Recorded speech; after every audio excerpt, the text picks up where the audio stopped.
ધોરણ 12 મેથ્સમાં chapter number 4 નિશ્ચાયક. તો આ ચેપ્ટરના 2 લેક્ચર પૂરા થયા. આ 2 લેક્ચરમાં આપણે એકદમ સિમ્પલ અને એકદમ બેઝિક વસ્તુ જોઈ. પહેલા લેક્ચરમાં નિશ્ચાયકનું વિસ્તરણ જોયું, ઉદાહરણ અને સ્વાધ્યાય 3.4.1 જોયું. ગઈકાલના લેક્ચરની વાત કરીએ તો આપણે કયો ટોપિક જોયો? ત્રિકોણનું ક્ષેત્રફળ. ક્ષેત્રફળ શોધવાનું સૂત્ર અને એને લાગુ પડતા કન્સેપ્ટ જોયા. ક્ષેત્રફળના સૂત્રની વાત કરીએ તો 3 બિંદુ આપેલા હોય. પહેલું બિંદુ x1 y1, બીજું x2 y2 ને ત્રીજું x3 y3. આ 3 બિંદુથી બનતા ત્રિકોણનું ક્ષેત્રફળનું સૂત્ર ડેલ્ટા બરાબર 1/2 નિશ્ચાયકમાં x1 y1, x2 y2, x3 y3 1 1 1 અને પછી સાદુરૂપ આપી દેવાનું. હવે નિશ્ચાયક છે એટલે જવાબ ધન આવી શકે, ઋણ આવી શકે, શૂન્ય આવી શકે. જો જવાબ ધન આવે તો કોઈ પ્રોબ્લેમ નથી, પણ જો જવાબ ઋણ આવે તો એ ઋણ જવાબને ધન કરી દેવાનો, કેમ કે ત્રિકોણનું ક્ષેત્રફળ હંમેશા ધન હોય છે. જો જવાબ 0 આવે તો એવું સમજવાનું કે આપેલા 3 બિંદુ સમરેખ છે.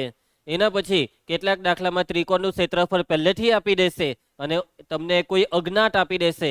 તો જ્યારે પણ ત્રિકોણનું ક્ષેત્રફળ પહેલેથી આપી દીધું હોય તો ડેલ્ટાની કિંમત પ્લસ ઓર માઇનસમાં લેવાની. ત્રિકોણનું ક્ષેત્રફળ આપેલું હોય 15, તો ડેલ્ટા બરાબર કેટલા લેવાના? Plus or minus 15. યાદ છે ને, ગઈકાલે બહુ બધા દાખલા કરેલા અને આ અજ્ઞાત કે હોધવાના દાખલા બોર્ડમાં દર વર્ષે પૂછાયા જ. આ વર્ષે એટલે કે તમારી પરીક્ષા જે 2027માં આવશે તેમાં બી એમ જ સમજો કે હોધવાનો દાખલો, ત્રિકોણના ક્ષેત્રફળની મદદથી કે હોધવાનો દાખલો આવવાનો જ છે. ગઈકાલે બહુ બધા દાખલા બતાવ્યા ને તમને. ચાલો હવે આપણે આગળ વધીએ. આજના લેક્ચરનો નવો ટોપિક શું છે? તો આજના લેક્ચરનો ટોપિક છે ઉપનિશ્ચાયક અને સહ અવયવ. તો પહેલા આપણે સમજીશું ઉપનિશ્ચાયકને. હવે જુઓ, ઉપ શબ્દ, આ ઉપ શબ્દ ઘણી વખત તમે જોયો હશે. ફોર એક્ઝામ્પલ ઉપગણમાં, તો ઉપગણ એટલે ગણથી બનતો ગણ એટલે ઉપગણ. પછી વિજ્ઞાનમાં બી આવે ઉપગ્રહ. ઉપગ્રહ એટલે ગ્રહનો ગ્રહ એટલે ઉપગ્રહ. એકદમ સિમ્પલ, બરાબર. એવી રીતના ઉપનિશ્ચાયકનો મતલબ નિશ્ચાયકમાંથી બનતો નવો નિશ્ચાયક એટલે ઉપનિશ્ચાયક. તમને એક નિશ્ચાયક આપેલો હોય અને એ જ નિશ્ચાયકમાંથી બીજો એક નવો નિશ્ચાયક બને તો એ નવા નિશ્ચાયકને આપેલા નિશ્ચાયકનો ઉપનિશ્ચાયક કહેવાય. જોજો વ્યાખ્યાને સમજો. નિશ્ચાયકનો ઘટક એ આઈ જે એ આઈમી હાર અને જેમાં સ્તંભમાં આવેલો છે એ તો આપણને ખબર જ છે ભાઈ. આ હાર અને સ્તંભને દૂર કરી બાકીના ઘટકોને તે જ સ્થિતિમાં રાખી મળતા નિશ્ચાયકને ઘટક એ આઈ જેનો ઉપનિશ્ચાયક કહે છે. આ લોકો વ્યાખ્યામાં એવું કહે છે કે તમને જે નિશ્ચાયક આપેલો હોય તે નિશ્ચાયકમાં તમારે કોઈ બી એક ઘટક લેવાનો. અત્યારે માની લો કે આ નિશ્ચાયકની વાત કરીએ તો આમાં મેં એક ઘટક લીધો, આ બગરો. હવે આજે બગરો લીધો ને તો આ લોકો એમ કીધું કે આપણે જે ઘટક લીધો તે ઘટકવાળી હાર અને સ્તંભને દૂર કરો. એટલે આજે 2 લખેલો છે તો 2 વાળી હારને કરી નાખો, 2 વાળા સ્તંભને કરી નાખો. હવે જે ઘટક બાકી વધ્યા તે ઘટકને જેમ છે તેમ રવા દેવાનું ને એનો નિશ્ચાયક બનાવવાનો. તો આજે મેં નવો નિશ્ચાયક બનાવ્યો, તે નવા નિશ્ચાયકને કહેવાય ઘટક 2 નો ઉપનિશ્ચાયક. ઘટક 2 નો ઉપનિશ્ચાયક. હવે તમને આમાં એમ કેમ કે ચાલો ઘટક 0 નો ઉપનિશ્ચાયક, તો આ 0 વાળી રો કરી નાખો, કોલમ કરી નાખો. બાકીના ઘટક બેઠા -1, -4, 5 ને -5. તો આ જે નવો નિશ્ચાયક બન્યો તે છે ઉપનિશ્ચાયક, પણ કોનો? ઘટક 0 નો. સમજ પડી? આવી રીતના ઉપનિશ્ચાયક શોધી શકાય છે. ઉપનિશ્ચાયકનું ઇંગ્લિશ અહીંયા લખેલું નથી. ઉપનિશ્ચાયકનું ઇંગ્લિશ શું છે? માઇનોર. બરાબર છે. ઉપનિશ્ચાયકને ઇંગ્લિશમાં કહેવાય માઇનોર. એટલા માટે ઘટક એ આઈ જે ના ઉપનિશ્ચાયકનો સંકેત કેપિટલ એમ આઈ જે, કેપિટલ એમ આઈ જે વડે દર્શાવાય છે. બરાબર. સ્મોલ એ આઈ જે નો ઉપનિશ્ચાયક કેપિટલ એમ આઈ જે. એટલે કે તમે આમાંથી એક ઘટક લીધો A12 તો A12 નો ઉપનિશ્ચાયક કેપિટલ M12, એવું સમજવાનું. ચાલો એના પછી અહીંયા એક વસ્તુ લખેલી છે કે n, જ્યાં n greater or equal to 2, કક્ષાવાળા નિશ્ચાયકના કોઈ પણ ઘટકનો ઉપનિશ્ચાયક એ n-1 કક્ષાવાળો નિશ્ચાયક છે. અહીંયા આપણે પેલું એક્ઝામ્પલ 2 વાળું જોયેલું ને કે આ 2 વાળી રો કોલમને કરી નાખો તો કોણ વધ્યું? -5. તો મતલબમાં આપેલો નિશ્ચાયકની કક્ષા કેટલી હતી? 2. તો કોઈ બી ઘટકના ઉપનિશ્ચાયકની કક્ષા હવે કેટલી થઈ ગઈ? 1. એક કક્ષા ઓછી થઈ જાય. કેમ? કે એક આખી રો ને કોલમ નીકળી ગઈ ને એટલે. આમાં બી આપણે 0 નો ઉપનિશ્ચાયક લીધેલો તો ઉપનિશ્ચાયકની કક્ષા કેટલી થઈ ગયેલી? 2. આપેલા નિશ્ચાયકની કક્ષા 3, ઉપનિશ્ચાયકની કક્ષા 2. એટલે કે જો આપેલા નિશ્ચાયકની કક્ષા n હોય તો તેના ઉપનિશ્ચાયકની કક્ષા n-1 એક ઓછું થઈ જાય. પરંતુ અહીંયા એમ લખેલું છે કે n ની કિંમત 2 કે 2 થી મોટી, એટલે કે જો આપેલા નિશ્ચાયકની કક્ષા 1 હોય, મેં એક નિશ્ચાયક લખું છું ડેલ્ટા બરાબર નિશ્ચાયકમાં 7. હવે તમને એમ કેમ કે ચાલો ઘટક 7 નો ઉપનિશ્ચાયક શોધો, એટલે 7 વાળી રો કોલમ કરી નાખવાની, તો કંઈ વધ્યું જ નહીં, એટલે ઉપનિશ્ચાયક નહીં શોધી શકાય. એટલા માટે કક્ષા 2 કે 2 થી વધારે હોવી જ જોઈએ તો જ ઉપનિશ્ચાયક શોધાય. કક્ષા જો 1 કોઈને જઈ તો ઉપનિશ્ચાયક ના શોધાય. ખ્યાલ આવશે બધાને? ચલો અહીંયા આ બે એક્ઝામ્પલ છે, એમ તો તમને સમજ પડી જ ગઈ છે, છતાં પણ આપણે આ એક્ઝામ્પલને સોલ્વ કરીશું. તો પહેલું એક્ઝામ્પલમાં આ ઘટક 7 છે ને તેનું સ્થાન કેવો, સ્થાન એનું સ્થાન છે A11 બરાબર 7 નો ઉપનિશ્ચાયકનો સંકેત M11. હવે આ 7 વાળી રો કોલમ કરી એટલે વૈધો 4, નિશ્ચાયકમાં 4 અને 4 નો નિશ્ચાયક 4 પોતે. સમજ પડી? એવી રીતના કયો ઘટક A12 બરાબર -5 નો ઉપનિશ્ચાયક, કેપિટલ M12 બરાબર નિશ્ચાયકમાં -5, -5 નો નિશ્ચાયક -5 પોતે જ, પ્લસ ની કરી નાખતા. આ ઘટકનું સ્થાન A21 બરાબર 2 નો ઉપનિશ્ચાયક, એનો સંકેત કેપિટલ M21. કોણ આવશે નિશ્ચાયકમાં? આપણે એક મિનિટ, અહીંયા આ ભૂલ કરી નાખી, આ -5 વાળું ધાકવાનું એટલે અહીંયા 2 આવશે, ઊંધું થઈ ગયું. આમાં 2 આવશે ને -5 અહીંયા આવશે. 2 વાળી રો કોલમ ઢાઈકી એટલે આ -5 અને એનો ઉપનિશ્ચાયકનો જવાબ -5 જ. અને છેલ્લું A22 બરાબર 4 નો ઉપનિશ્ચાયક, કેપિટલ M22 બરાબર નિશ્ચાયકમાં 7 બરાબર 7. ખ્યાલ આવ્યું? બસ આટલું કરવાનું હોય છે ઉપનિશ્ચાયક શોધવા માટે. હવે આનું બી એક્ઝામ્પલ જોઈ લેવો. તો આમાં પહેલો ઘટક કયો છે? A11 બરાબર -1, તો તેનો ઉપનિશ્ચાયક કેપિટલ M11. ચાલો આ ઢાંકી દેવો. તો 10 -5 -2 સાદું રૂપ આપો, -2 વત્તા 0 એટલે -2. એવી રીતના ચાલો બીજો ઘટક A12, કેટલો છે આ ઘટક? -4, તો એનો ઉપનિશ્ચાયક કેપિટલ M12. ઢાંકી દેવો આટલું, 7 0 5 -2 અને સાદું રૂપ આપી દેવો. 7 દુ 14 -14 અને આ થાય -0 એટલે -14 આવ્યા. ખ્યાલ આવ્યો? તો મતલબમાં હવે આગળ નથી વધતો, તમને આ બે માંથી સમજ પડી ગઈ. 9 ઘટકના ઉપનિશ્ચાયક શોધી શકાય છે. બરાબર? ચાલો ઉપનિશ્ચાયક પછી હવે ટોપિક છે સહ અવયવ. સહ અવયવને ઇંગ્લિશમાં કહેવાય કોફેક્ટર. સહ અવયવને શું કહેવાશે? કોફેક્ટર કહેવાશે. શબ્દ યાદ રાખજો, માઇનોર એન્ડ કોફેક્ટર. Aij ના ઉપનિશ્ચાયક કેપિટલ Mij ને -1 ની ઘાતમાં i+j વડે ગુણીને Aij નો સહ અવયવ મેળવવામાં આવે છે. એટલે કે સહ અવયવ એ ઉપનિશ્ચાયક જેવું જ છે. તો કરવાનું શું કે તમારી પાસે એક નિશ્ચાયક છે શિવાંગ, ધ્રુવાંશ.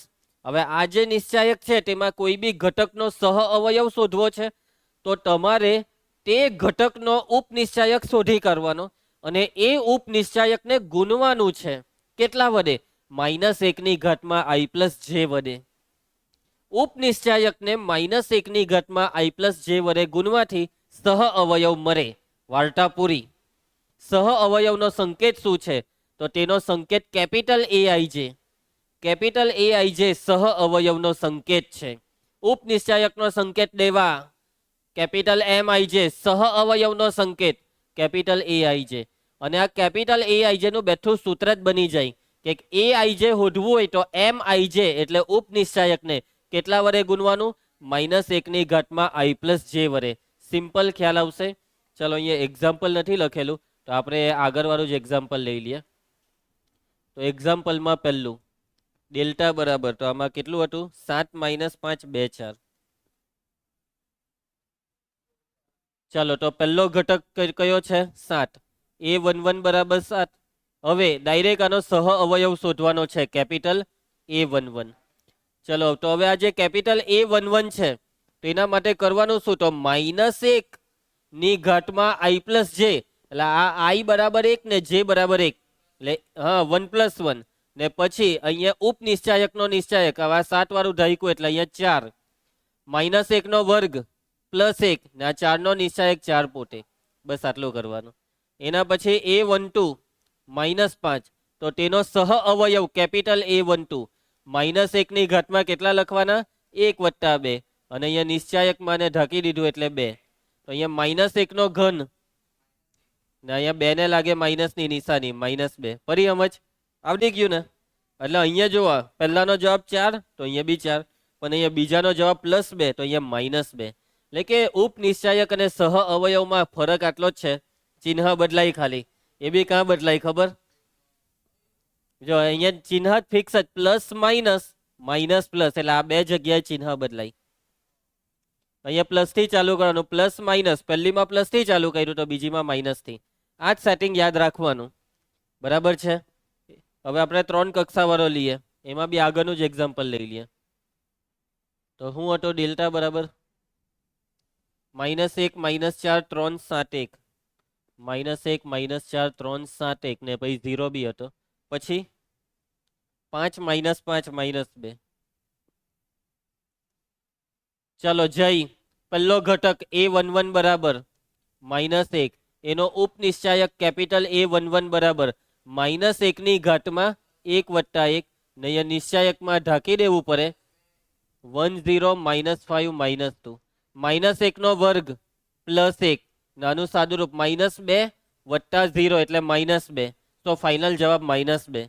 આ -2 આવેલું, આ +1 તો પેલું -2 થાય. A12 બરાબર -4 નો સહ અવયવ કેપિટલ A12 -1 ની ઘાતમાં આયુષ 1 + 2 -4 વાળું ધાયકું 7 0 5 -2. ધ્રુવાંશ -1 નો ઘન -1, આ -14 - 0 એટલે -14 ને -1 લાગે તો +14, ચિહ્ન બદલાયું. અહીંયા -14 હતું તો અહીંયા +14 થયું. આ 4 જગ્યાએ સહ અવયવમાં ચિહ્ન બદલાય.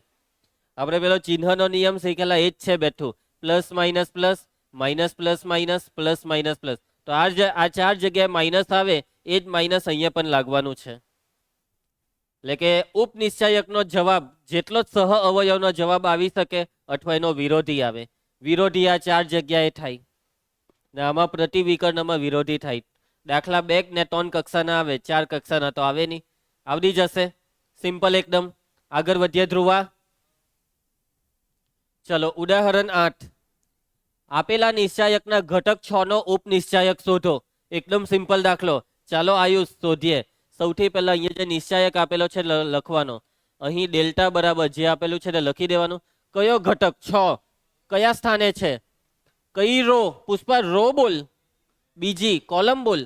ત્રીજી A23 બરાબર 6 નો ઉપનિશ્ચાયક કેપિટલ M23 બરાબર. ચાલો 6 વાળી રો કલમ ઢાંકી દો.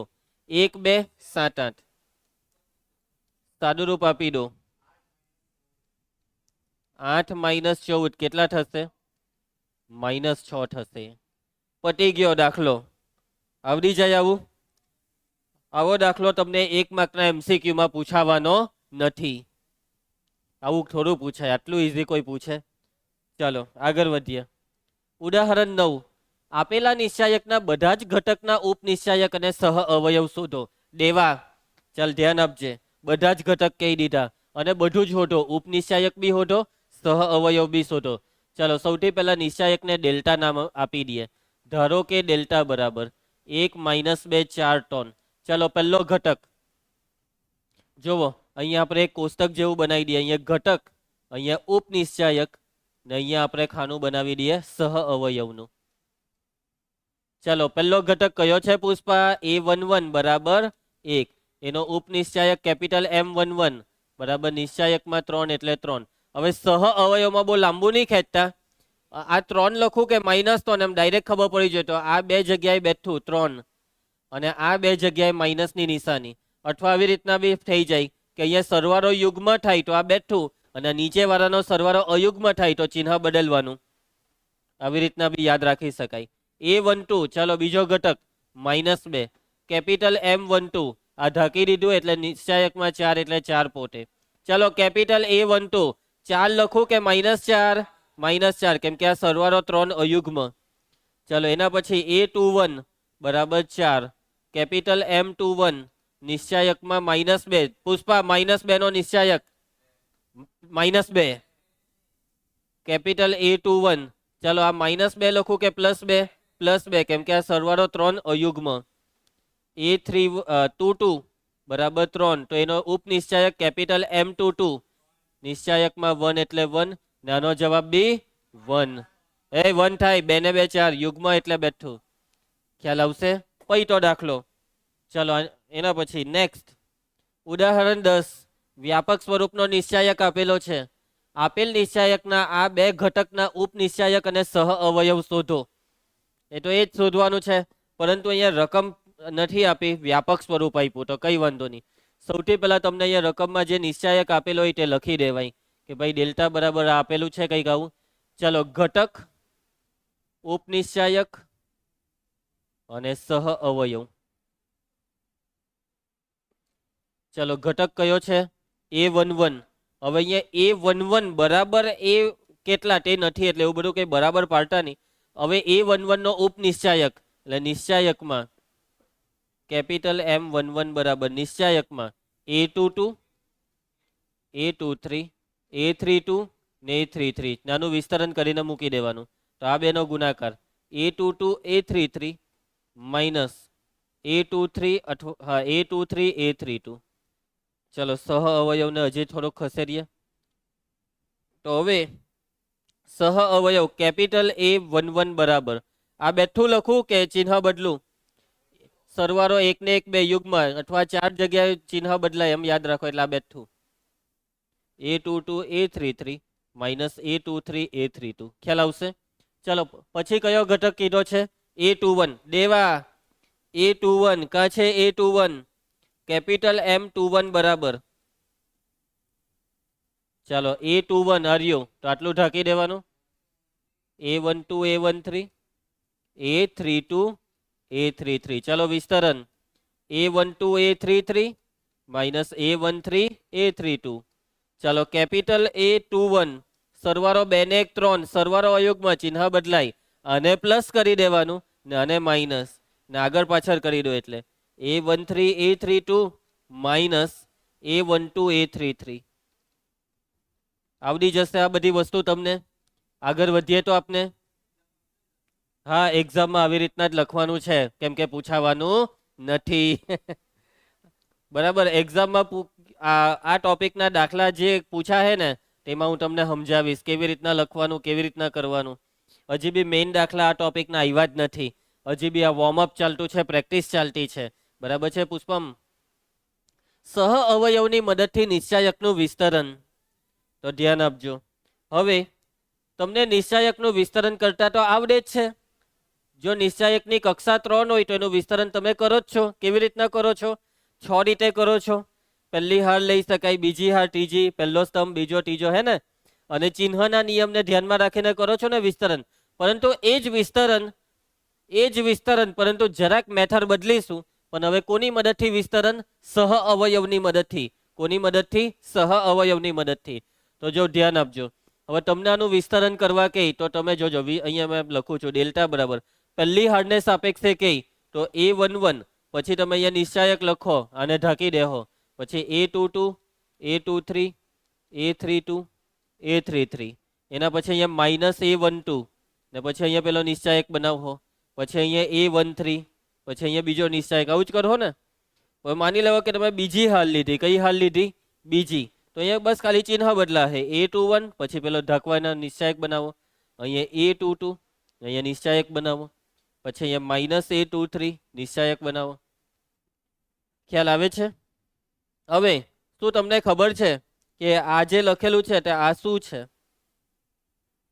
આ શું છે? આ A11 છે. પછી આ A11 ને ઢાંકીને તમે આ લખેલું છે તો આ શું છે? તમે આનો નિશ્ચાયક બનાવ્યો તો આ શું છે? તમે કહો ઉપનિશ્ચાયક છે. શું છે આ? ઉપનિશ્ચાયક. પરંતુ શું આને સહ અવયવ નહીં કહી શકું? કહી શકાય, કેમ કે સહ સહઅવયવ બી આ જ આવે ને, કેમ કે અહીંયા 1 ને 1 2, ઘાતમાં 2 આવે એટલે આ ધન. પરંતુ મેં તમને એમ કેમ કે અહીંયા જે લખેલું હશે A12 ને ઢાંકીને A21 A31 A23 A33, તો આ શું છે? તમે કહો કે સર આ ઉપનિશ્ચાયક છે, પણ જો હું આ માઇનસ આને આપી દેમ, બરાબર છે? મેં શું કર્યું? આ જે માઇનસ છે તે કોને આપી દીધું? આને આપી દીધું ને અહીંયા પ્લસ લખી દેમ. તો હવે આ શું છે?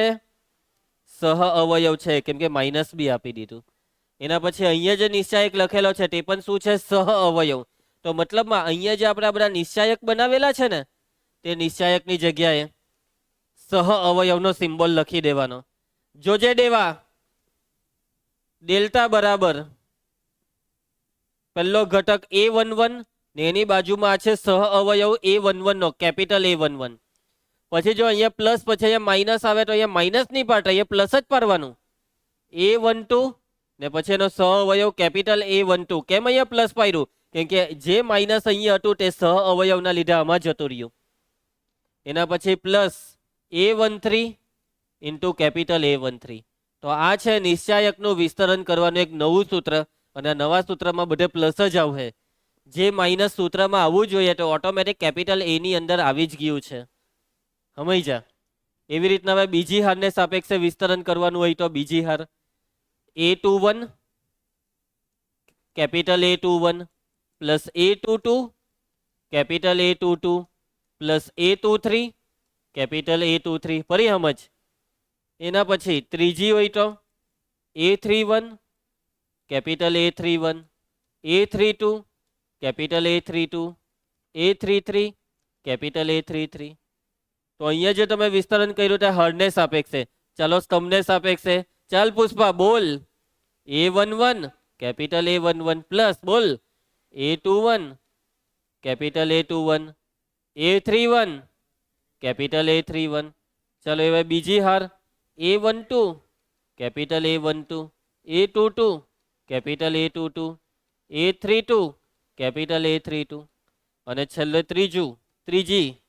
ત્રીજો સ્તંભ A13 capital A13 A23 capital A23 ને A33 કેપિટલ A33. એટલે આવી રીતના 6 જુદી જુદી રીતે સહ અવયવની મદદથી તમે વિસ્તરણ કરી શકો છો. એટલે વસ્તુ એ જૂની જ છે, બસ ખાલી લખવાની પદ્ધતિ બદલી છે, બાકી વસ્તુ તો જૂની જ છે. સમજ્યા તમે? આ વાક્ય જુઓ કે સહ અવયવની મદદથી વિસ્તરણનું સૂત્ર ડેલ્ટા બરાબર કોઈ પણ હાર કે સ્તંભના ઘટકોના અનુરૂપ સહ અવયવો સાથે ગુણનફળનો સરવાળો. ગુણનફળ એટલે ગુણાકાર. કોનો ગુણાકાર કર્યો? ઘટકનો. કોની સાથે ગુણાકાર? સહ અવયવ સાથે ગુણાકાર. જે તે ઘટકનો એના સહ અવયવ સાથે ગુણાકાર કરીને એ બધાનો સરવાળો. એ જ વસ્તુ થઈ ને કે A11 નો સહ અવયવ A11 સાથે ગુણાકાર, પછી આ બેનો ગુણાકાર આ બેનો, ને પછી એ બધાનો શું કર્યો? સરવાળો. ફરી સમજ. ચાલો એના પછી યાદ રાખો, સમજો આ વસ્તુને. આગળ જે આપણે આ શીખ્યા ને તેમાં શું શીખ્યા? એમાં એવું શીખ્યા કે કોઈ પણ હાર લેવો કે સ્તંભ લેવો. માની લો કે તમે હાર લીધી, તો તમે જે હાર લીધી તે હારના 3 ઘટકને તેના સહ અવયવ સાથે ગુણો ને ગુણીને સરવાળો કરો તો જવાબમાં શું મળે? નિશ્ચાયકનું મૂલ્ય મળે. શું મળે આયુષ? નિશ્ચાયકનું મૂલ્ય મળે. પરંતુ હવે જોજો આ શું કહે છે કે જો એક હાર અથવા તો સ્તંભ લીધી, તમે માની લો હાર લીધી, તો એ હારના ઘટકોને અન્ય કોઈ હાર કે સ્તંભના સહ અવયવો સાથે ગુણીએ તો તેમનો સરવાળો શૂન્ય થાય. કરવાનો સરવાળો જ છે દેવા, અને સાથે સાથે ગુણાકાર બી કરવાનો છે. પણ આ વખતે ગુણાકાર કોનો? તો તમે જે રો લીધી તે રોના ઘટકોને કોની સાથે ગુણવાનું? તો એ જ રોના સહ અવયવ સાથે નહીં. પહેલી રોના ઘટક લીધા તો સહ અવયવ બીજી રોના લેવો, નહીં તો ત્રીજી રોના લેવો. સમજ્યા? તો માની લો કે પહેલી રોના ઘટક લીધા અને બીજી રોના સહ અવયવ લીધા. હવે આ બેનો તમે ગુણાકાર કરો, આ બેનો ગુણાકાર આ બેનો, ને પછી સરવાળો કરો, ગેરંટી જવાબ 0 જ આવે. જવાબ 0 આવવાની ગેરંટી. પર હે સમજ તમને? એટલે કે ડેલ્ટા બરાબર મેં લીધું અહીંયા A11, પછી અહીંયા લીધું A12 ને અહીંયા લીધું A13, પછી મેં અહીંયા કેપિટલ A11 આનો સહઅવયવ નહીં લેવા, મેં બીજી રોનો કેપિટલ A21 કેપિટલ A22 ને અહીંયા કેપિટલ A23, તો આનો જવાબ 0 આવશે. અહીંયા ડેલ્ટા નહીં લખાય કેમ કે મૂલ્ય નથી, અહીંયા જવાબ ફિક્સ છે 0. ચલો હવે આપણે માની લો કે આ વચ્ચેના સ્તંભ માટે લખીએ, તો A12 અહીંયા A22 ને અહીંયા A32. હવે સહઅવયવ કાંટો આના લેવાના, કાંટો આના. ચાલો આના સહઅવયવ બોલો. Capital A11 capital A21 capital A31, તો ગેરંટી આનો જવાબ 0 જ. એના કહ્યું આવું બનાવો, જવાબ 0. જે હાર લીધી તે હાર સિવાયના જ ઘટકોના સહઅવયવ લેવાના ને પછી ગુણાકારનો સરવાળો 0. મગજમાં બેઠું? એક આ એક્ઝામ્પલ જોઈએ આપણે એટલે આપણને ખબર પડે. ચાલ રેડી દેવા? ચાલો તો આપણે એક કામ કરીએ, આપણે આ બીજી હાર લઈએ અને સહઅવયવ ત્રીજી હારના લઈએ. ચાલે? તો જોજો ઘટક ને કઈ નહીં, ચાલો ઘટક કઈ નહીં, ચાલો ઘટકમાં આપણે કયા ઘટક લીધા? આ 3 ઘટક. આનું સ્થાન બોલો ની. A12 બરાબર -4, એના પછી A22 1 અને A32 બરાબર -5. હવે અહીંયા પાછું અલગથી ખાનું બનાવીશું ઘટક ને સહઅવયવનું. ને આ વખતે આપણે જે ઘટક લેવાના તે કઈ આપણે આની વિચાર્યું ને, એટલે મેં રોની જગ્યાએ કોલમ. ચાલો કોલમ આનું લઈ લઈએ. તો ચાલો હવે આ કોલમ A13 3, A23 0 ને A33 -2. સહઅવયવ બોલજો. Capital A13. ચલો જોજો આ 3 વાળી રો કોલમ ઢાઈકી. -35 -5 -40. ચિહ્ન બદલું કે રવા દેમ? રવા દેવાનું કેમ કે અહીંયા સરવાળો 4 થયો. પ્લસ માઇનસ પ્લસ વાળું યાદ રાખવાની. Capital A23. ચાલો આ ઢાંકી દેવો. 5 + 20 25. ચિહ્ન બદલું ને -25. એના પછી કેપિટલ A33. આ ઢાંકી દેવો. -1 + 28 27. પ્લસ કે માઇનસ? પ્લસ. હવે જોજો મેં આ 3 ઘટકને આ 3 સહઅવયવ આ બેનો ગુણાકાર કરા તો મને મૂલ્ય મળે, પણ મેં ગુણાકાર આ બેનો કરા. અલગ હાર લેવા, સોરી અલગ સ્તંભ લેવા ને અલગ સ્તંભના સહઅવયવ. તો જોયા કરજો. હવે તો A12 ને ગુણીશ A13 સાથે, પ્લસ A22 ને ગુણીશ કેપિટલ A23 સાથે, A32 ને ગુણીશ કેપિટલ A33 સાથે. ચાલો કિંમત આજ -4 ને -40. એના પછી 1 ને -25 ને એના પછી -5 ને 27. ચાલો હા બોલો. 160 -25 ને થયું 0. થહેજ કયો કરો થહેજ, પણ જે હાર લીધી તે જ હારના સહઅવયવ સાથે કરો તો મૂલ્ય, તો જવાબ 0 ત્યારે નહીં, તો નહીં ચાલે. હાર સાથે હારનું જ કરવાનું, સ્તંભ સાથે સ્તંભનું જ કરવાનું. હાર લીધી ને સ્તંભ લીધું તો કઈ ભલતું આવશે. અહીંયા ટ્રાય કરવી હોય તો કરી શકશો ઘરે ગઈને, હે ને? હા તો મૂલ્ય, તો નિશ્ચાયકનું મૂલ્ય મળે તો પછી આ કન્સેપ્ટ લાગે. આર્યો આ કન્સેપ્ટ લાગે, ડેલ્ટાનો જવાબ મળે અને આ કન્સેપ્ટમાં જવાબ ફિક્સ 0 જ આવે. બરાબર? જઈ તને સમજ પડી ગઈ? ચાલો આગળ વધીએ. તો હવે આવે છે ઉદાહરણ 11. ધ્યાન આપજે દેવા. પુષ્પ નિશ્ચાયક આપેલો છે. આપેલા નિશ્ચાયકના ઘટકોના ઉપનિશ્ચાયક અને સહઅવયવ શોધો અને આ વસ્તુની ચકાસણી કરો. આ જો 0 જવાબ વાળું હમણાં જે કર્યું તે જ ચકાસણી છે. બરાબર? હવે જો અહીંયા આ લોકોએ કઈ રો કે કોલમ લીધી? A11 A12 ને A13 પહેલી રો લીધી અને આ સહઅવયવ કોના લીધા? ત્રીજી ના લીધા, કેમ કે આ બધામાં જો સ્ટાર્ટિંગમાં ટગરો છે એટલે ત્રીજી રો, એટલે આ 0 જવાનો ને.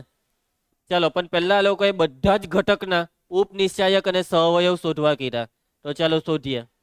સૌથી પહેલા અહીં ડેલ્ટા બરાબર, ધારો કે ડેલ્ટા બરાબર, ચાલો 3 ખાના બનાવી દેવો. ઘટક, ઉપનિશ્ચાયક અને સહઅવયવ. ચલો ઘટક A11 2 બધા જ લખી કાઢું. A12 -3, A13 5, A21 6, A22 0, A23 4, A31 1, A32 5 ને A33 -7. મંજી ચાલો કેપિટલ M11 ઢાંકી દેવો 0 -20 એટલે -20. કેપિટલ M12 આને ઢાંકી દેવો -42 -4. આમાં ચિહ્ન પર ફોકસ નહીં કરતા, જે આવે તે જ બેઠું. M13 5 વાળું ઢાંકી દેવો 30 - 0 એટલે 30. કેપિટલ M21 ચાલો 6 વાળું ઢાંકી દેવો -4. કેપિટલ M22 0 વાળું ઢાંકી દેવો -14 -5 -19. એના પછી કેપિટલ M23 4 વાળું ઢાંકી દેવો 10 + 3 13. એના પછી કેપિટલ M31 આ 1 વાળું ઢાંકી દેવો -12 - 0 એટલે -12. કેપિટલ M32 5 વાળું ઢાંકી દેવો 8 - 30 -26. 8 - 30 -22. ચલો કેપિટલ M33 ચલો ઢાંકી દેવો 0 + 18 એટલે 18. ચલો હવે સહવયો બહુ ફટાફટ લખાઈ જાય. ચલો કેપિટલ A11 નીચે સરવાળો યુગમાં થાય તો બેઠું તો આ -20. પછી અહીંયા +46. એટલે અહીંયા એમ કોને લખાવ્યો Pushpa? Capital A. Capital A13 3 ને 1 4 યુગમાં એટલે બેઠું. કેપિટલ A21 અયુગમાં એટલે ચિહ્ન બદલો. Capital A22 -19. Capital A23 -13. Capital A31 બેઠું. કેપિટલ A32 22 ને કેપિટલ A33 બેઠું જવું હે, બેઠું જવું હે કેમ કે 3 ને 3 6 યુગમાં સરવાળો થયો ને. ચાલો જઈ આપણને શાની ચકાસણી કરવા કીધી છે? LHS બરાબર A11 A31 A12 A32 A13 A33. ચાલો A11 2 A31 -12 A12 -3 A32 22 A13 ને A33.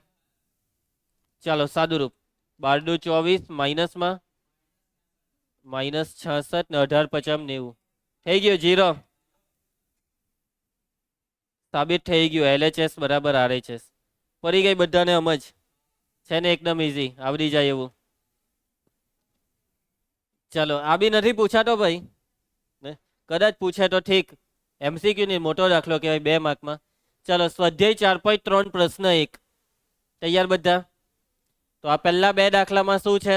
પ્રત્યેક ઘટકના ઉપનિશ્ચાયક અને સહ અવયવ લખો. ધ્રુવાંશ આ દાખલો કોણ કરશે? તમે જાતે કરજો. ઉપનિશ્ચાયકને સહ અવયવ કોઠો જ બનાવી દેવાનો. આયુષ શું બનાવી દેવાનો? કોઠો. એના પછી પ્રશ્ન 2 આમાં શું છે? આ પ્રત્યેક ઘટકના ઉપનિશ્ચાયક અને સહ અવયવ બે જાતે કરી નાખજો. હવે બોર્ડની પરીક્ષામાં પૂછાય તો આવા દાખલા પૂછાઈ શકે. બીજી હારના ઘટકોના સહ અવયવના ઉપયોગથી આપેલ નિશ્ચાયકનું મૂલ્ય શોધો. આપણે આ નિશ્ચાયકનું મૂલ્ય શોધવાનું છે. પણ વાતને સમજો, નિશ્ચાયકનું મૂલ્ય આપણને હોતા બહુ સારી રીતના આવડે. કોઈ બી રો, આ 0 વાળી રો લઈને તમે હમણાં ફટાક નાખીને શોધી કાઢો. પણ તમે એવી રીતના તમારી રીતે સ્ટાર્ટિંગમાં આપણે જે શીખા એ રીતના દાખલો કર્યો તો જવાબ ભલે સાચો હોય દેવા, માર્ક કેટલા ખબર? 0 માર્ક્સ. કેમ કે રકમમાં ચોખ્ખા શબ્દમાં હું કીધેલું પુષ્પા? બીજી હારના ઘટકોના સહ અવયવ. એટલે અહીંયા ઘટક અને સહ અવયવ ચોખ્ખા દેખાવા જોઈએ. એટલે કે સ્ટેપ ટુ સ્ટેપ બતાવીને દાખલો કરવો પડે. એટલે આવા દાખલા પૂછાઈ શકે છે. તો જોજો, કરવાનું કંઈ નથી, તમે જે કરતા એ જ છે, પણ સ્ટેપ વધારે બતાવવાના છે. તો આ ડેલ્ટા લખી દીધો. હવે કઈ હાર કીધી? બીજી હાર. હવે બીજી હાર માટે, કઈ હાર માટે? બીજી હાર માટે અહીંયા ઘટક ને અહીંયા લખીશું આપણે સહ અવયવ. ચલો બીજી હાર હું લખાય? A21 બરાબર 2, A22 0, A23 1. ચલો સહઅવયવ કેપિટલ A21 આ 2 વાળું ધક્કો 9 ઓછા 16 -7 ચિહ્ન બદલું કે રવા દેમ નીચે સરવાળો થયો 3 એટલે બદલવાનું +7 અથવા અહીંયા માઇનસ પ્લસ માઇનસ એમ અહીંયા માઇનસ લાગ્યા -7 ને માઇનસ લાગ્યો એટલે +7 એમ સમજો A22 ચલો 0 વાળું ધક્કો 15 - 8 એટલે પણ +7 કે -7 +7 કેમ કે સરવાળો 4 થયો A23 ચલો ઢકી દેવો 10 ઓછા 3 7 પણ 3 ને 2 5 અયુગ્મ એટલે -7 હવે ડેલ્ટા બરાબર હવે સૂત્ર આખું લખવાનું હે કઈ બી ડાયરેક્ટ કરો તો માગ ગયો સૂત્ર લખવાનું તો શું આવે બીજી હાર માટે આ બેનો ગુણાકાર A21 કેપિટલ A બધે plus A22 capital A22 A23 capital A23 હવે કિંમત મૂકો 2 7 0 7 1 -7 સાદુરૂપ 14 વત્તા 0 થાય છે ને પેલું ઓછા 7 એટલે 7 જવાબ આવ્યો નિશ્ચાયકનું મૂલ્ય આવ્યું 7 આવી ગયો જવાબ ફરી સમજ બાકી ખરેખર આ જવાબ સુધી પહોંચવું એ આપણા માટે ખાલી 10 સેકન્ડનું કામ હતું પણ કેટલું બધું કરાવરાયું એ લોકો પાસે એ આના જ માર્ક્સ છે આ જ બધી પ્રોસેસના માર્ક્સ છે હવે જો આના પછીનો દાખલો આ દાખલો બોર્ડમાં પૂછાયેલો છે માર્ચ 2024માં બી કેટલા માર્કમાં જુઓ 3 માર્કમાં એટલે સહ અવયવવાળા દાખલા આવા કંઈક પૂછાઈ શકે છે તો આ દાખલામાં બરાબર ધ્યાન આપજો બહુ ખતરનાક પાટિયા બેહારું દાખલો છે ચલો સૌથી પહેલા તો અહીં નિશ્ચાયક ડેલ્ટા બરાબર 1 1 1 XYZ YZ ZX XY શું કરવા કીધું છે તો બીજી હારના ઘટકોના સહ અવયવના ઉપયોગથી મૂલ્ય શોધવા કીધું હવે સહ અવયવ આ શબ્દ આવે ને ધ્રુવાંશ એટલે આપણે બધું અહીંયા બતાવવું પડે ઘટકને સહ અવયવની પ્રોસેસ તો બીજી હાર માટે ઘટક લખો સહ અવયવ લખો ચાલો જાનકી બીજી હારના ઘટક A21 1 A22 Y ને A23 ZX કેપિટલ A21 ચલો આ ઢાંકી દેવાનું x² y YZ² ચિહ્ન બદલાય કે સરવાળો 3 એટલે અહીંયા માઇનસ આવશે ને અહીંયા પ્લસ ચલો એના પછી કેપિટલ A22 આ ઢાંકી દેવો XY YZ પુષ્પા વાત નહીં કરતી સરવાળો 4 થયો એટલે ચિહ્ન બેઠું A23 Z - X ચિહ્ન બદલાય હા ચિહ્ન બદલાય કેમ કે નીચે સરવાળો 5 થયો ક્લિયર આયુષ ચાલો હવે આપણને જે માંગેલું છે તે આપેલા નિશ્ચાયકનું મૂલ્ય તો ડેલ્ટા બરાબર સૂત્ર A21 capital A21 A22 capital A22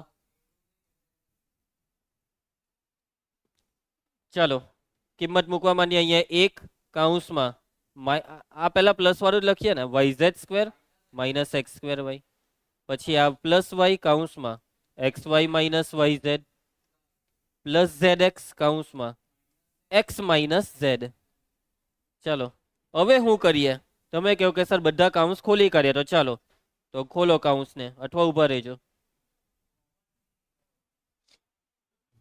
હા એક કામ કરો આમાંથી શું કોમન નીકળે છે y કૌંસમાં Z² - X² એના પછી આમાંથી બી શું કોમન નીકળે તો અહીંયા થઈ જશે y² કૌંસમાં X - Z હવે એક કામ કરો -y કોમન કરો શું કોમન કરો -y એટલે અહીંયા આપણે X - Z હોય ને તેનું ઊંધું થઈ જાય Z - X આમાંથી બી માઇનસમાં કોમન કરો નહીં આમાં તો ખાલી -1 કોમન કરો એટલે આ ZX બેઠું પણ આ X - Z થઈ જશે Z - X હવે આવું કેમ કર્યું ખબર મેં Z - X આના લીધે અહીંયા જો અવયવ પડે Z - X Z + X પછી આ -y² into Z - X -ZX into Z - X અને હવે આ Z - X આખામાંથી કોમન Z - X ને કોમન કર્યું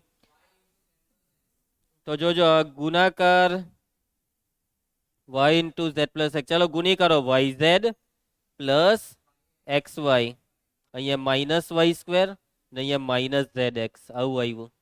આ ખ્યાલ આવ્યો તમને? હવે શું કરો?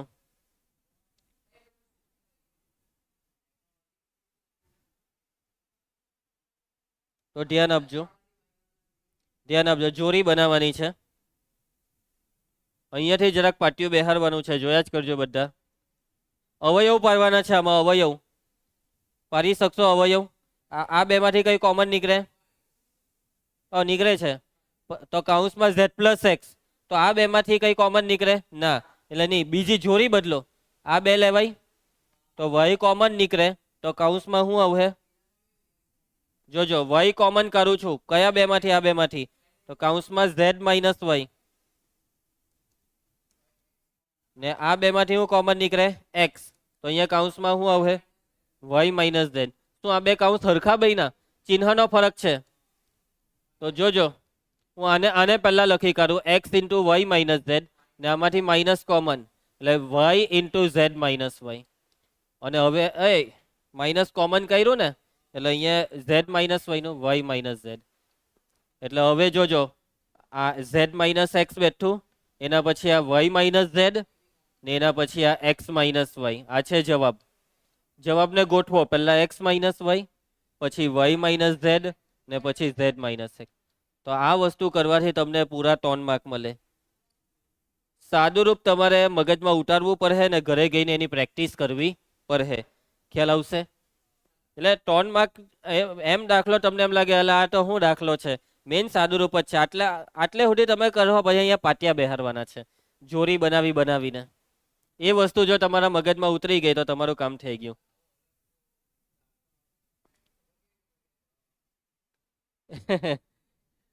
છેલ્લે જો કઈ મગજમાં ભાન નહીં પડે તો આ બધા કાઉન્સ ખોલીને જવાબને જેમ છે તેમ છોડી દેવાનો, તો બી કદાચ એ લોકો માર્ક્સ આપી દે. કેમ કે આપણને ખબર કે ના પડે ખરેખર આવું આવવાનું જ છે. બરાબર ને? જો ચોપડીની બહારનો દાખલો કદાચ આવી જાય તો તમારી પાસે ઓપ્શન છે, 9 માંથી કોઈ બી 6 લખો. આ 3 માર્કમાં 9 માંથી કોઈ બી 6 લખવાના, ખબર છે ને? એટલે આ બધું બુદ્ધિ તારે વાપરજો. ભાઈ ધ્રુવાંશ, તું એમ કહે તા ગઈને હું તો ખતરો કે ખિલાડી છું, મારથી નહીં થાય એવું બને ને પછી ખોટો પર હે. ચાલો નેક્સ્ટ. ચાલો છેલ્લો સવાલ, પ્રશ્ન 5. પીવાયક્યુ નથી. આ પ્રશ્ન 5માં વિકલ્પ છે, આ નિશ્ચાયક ડેલ્ટા આપેલું છે. એ આઈજે નો સહ અવયવ કેપિટલ એ આઈજે તો ખબર જ છે. તો ડેલ્ટાનું મૂલ્ય, તો આપણે પેલા 6 સૂત્ર જોયા ને, એ 6 માંથી કોઈ એક સૂત્ર આમાં છે. કયું સાચું? A11, A12, A13. તો કેપિટલ A11 જોઈએ, આ નહીં ચાલે. A11 હાથે કેપિટલ A11 એટલે ખોટું. પછી આમાં A11, આ જો થયું, અહીંયા ખોરવાયું, આ ખોરવાયું એટલે આ નહીં ચાલે. આમાં આ ખોરવાયું, અહીંયા ખોરવાઈ ગયું. જો આ ખોરવાઈ ગયું, એટલે ઓપ્શન ડી જ ફાઇનલ થયો. છતાં બી ચેક કરો, જો અહીંયા ખોરવાતું નથી. હરખું, આ બી હરખું ને આ બી હરખું. જવાબ છે ઓપ્શન ડી. સમજ પડી બધાને? ચાલો એના પછી જો આવા સવાલ MCQ માં પૂછા છે આ ચેપ્ટરના આવા ટોપિકમાંથી, કે આપેલા નિશ્ચાયકના બીજા સ્તંભના સહવયવનો સરવાળો, બીજો સ્તંભ, આ 3 ના સહવયવનો સરવાળો કરવાનો છે. ચાલો 9 નો સહવયવ શોધો. 7 ઓછા 12, એટલે બીજો સ્તંભ, એટલે 7 ઓછા 12 કેટલા થાય? -5. ચિહ્ન બદલવાનું, +5. પછી 8 નો સહવયવ, આ ઢાંકી દેવાનું. હા, 10 ઓછા 12, -2 નું +2. ચાલો પછી 8 નો સહવયવ, 7 ઓછા 12, -5. ચિહ્ન નહીં બદલા છે, હવે જ માઇનસ પ્લસ માઇનસ એમ. પછી 10 નો સહવયવ, 7 ઓછા 10, -3. ચિહ્ન બદલાય, +3. હવે આનો સરવાળો કરો, આનો સરવાળો 0. ચાલો એના પછી આપેલા નિશ્ચાયકના ઘટક 2020 ના ઉપનિશ્ચાયકની કિંમત અને તેના સહ અવયવનો સરવાળો. બહુ મસ્ત સવાલ છે, જોજો. ઘટક 2020, આ ઘટક 2020 નો ઉપનિશ્ચાયક શોધો, સહ અવયવ શોધો, બરાબર, અને પછી બેવનો સરવાળો કરો.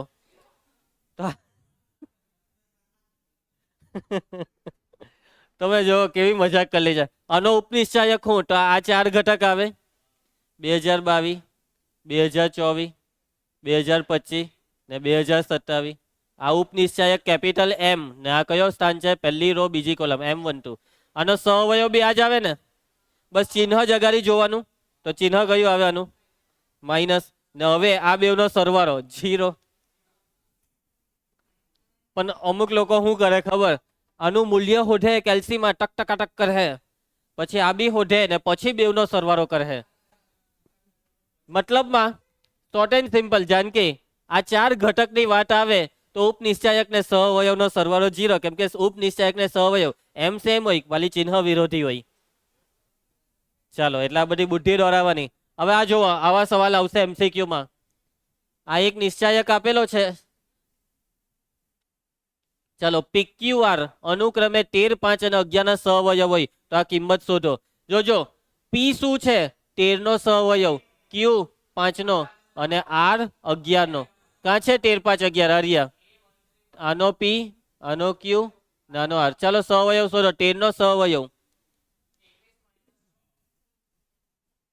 ચાલો એના પછી 5 નો સહવયવ 7 ઓછા 12, ચિહ્ન બદલાય +5.